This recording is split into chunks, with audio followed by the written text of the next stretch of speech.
Senator, well, the big story tonight is really the cabinet shakeup. What do you make of it? Well, I hope it's going to work out very well for the good of this country. Sino ba ang dapat sa tingin ninyong tanggalin ni Pangulo?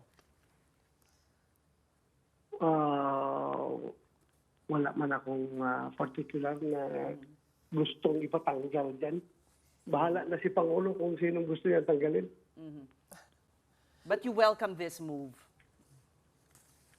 Yes, I welcome that move.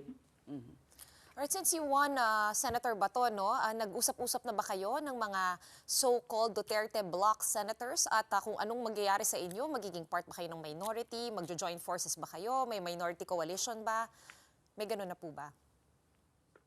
Meron kaming pag-uusapan na in the coming days.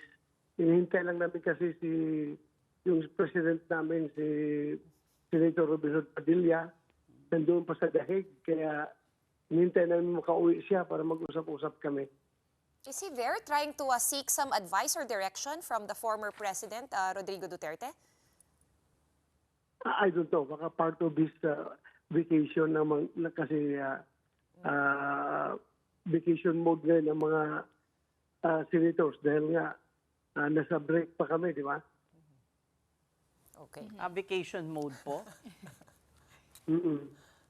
Okay, Senator, on a different topic, another big story this week was that podcast of President Bongbong Marcos kung saan inexpress nga po niya that he wants reconciliation with the Dutertes, not specifically just Vice President Sara, pero lahat daw ng mga kaaway niya, ayaw na daw niya ng gulo, he wants peace. What's your reaction to that, Senator?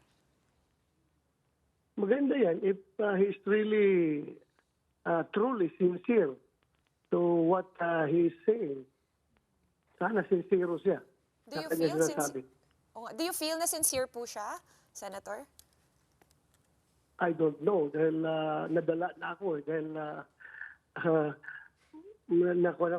nadala na ako dyan sa kanya dahil I have already experienced na iba yung sinasabi niya, iba yung ginagawa niya.